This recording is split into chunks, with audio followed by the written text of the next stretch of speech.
You know that feeling when you sip on a warm, comforting cup of tea? It's more than just a nice drink, right? It's often a little piece of ancient wisdom, a connection to the incredible world of medicinal herbs.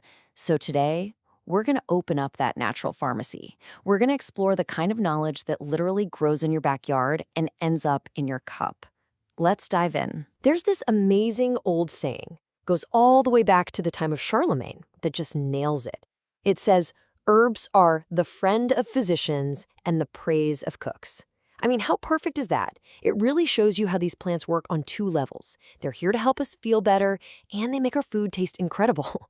They belong in the medicine cabinet just as much as they do on the spice rack. All right, so to kick off our journey, let's make sure we're all on the same page. What do we even mean when we say a plant is medicinal? What's the secret sauce? You know, when you boil it down, the idea is really simple. A medicinal plant is basically any plant that we use to help with our health, naturally. And that's because they have these active compounds inside them that can do all sorts of things, like ease pain, fight inflammation, or just help us calm down. This is not some new fad. It's knowledge that's been passed down forever, through our parents and grandparents, in things like teas and syrups and ointments. It's the foundation of home remedies all over the world. Okay, now for the fun part. Since we've got the basics down, let's take a little walk through a virtual medicinal garden. I want to introduce you to 5 absolute powerhouse herbs that are super common and incredibly useful to have around. First up is ortsala, or as you probably know it, mint. I'm sure you know that incredible, refreshing smell and taste, but it's also a total champion for your digestion.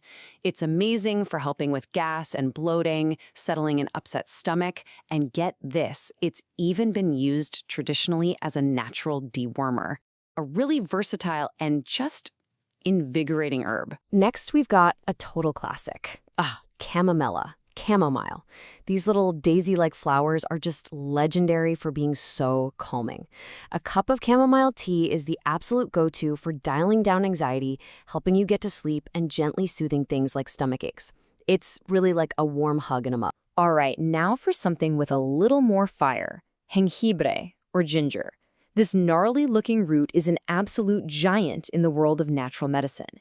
It's packed with powerful anti-inflammatory properties, which makes it your best friend when you're fighting off a cold, a cough, or a sore throat. It just warms you up from the inside and helps your body fight back. And here we have alacrim, or rosemary. Now, this is so much more than just something you sprinkle on chicken or potatoes. Rosemary is actually a stimulant for your mind and your body. It's known to help improve your circulation, which can help with everything from sore muscles to staying focused. Plus, it helps with digestion and has a nice, gentle, calming effect. And finally, let's talk about boldo. Now, this one might be a little less familiar depending on where you are, but in places like Brazil, it's a household name. Boldo is the ultimate friend to your liver. It's famous for helping you digest a really heavy meal, easing heartburn, and just generally giving your liver some support. A true staple. So it's great to have all these amazing herbs, right? But how do you actually get all that goodness out of them? The way you prepare them is just as important as the plant itself. So let's look at the 3 main ways to do it. Okay, so here's the deal. You gotta match the method to the plant part. For the delicate bits, like leaves and flowers, you use what's called an infusion. That's where you just pour boiling water over them and let them steep. Easy. But for the tough parts, we're talking roots, bark, stems, you need a decoction. That means you actually boil them right along with the water to pull out all the benefits. And then there's maceration, which is basically just soaking the herbs in cold water for a few hours. That's great for certain plants where heat might damage the good stuff. Now, hold on. Before we go any further, this is really, really important. While all this knowledge is incredible, please remember this is for informational purposes only. These remedies are not, and I repeat, not a substitute for professional medical care. Always talk to your doctor for any kind of diagnosis or treatment plan.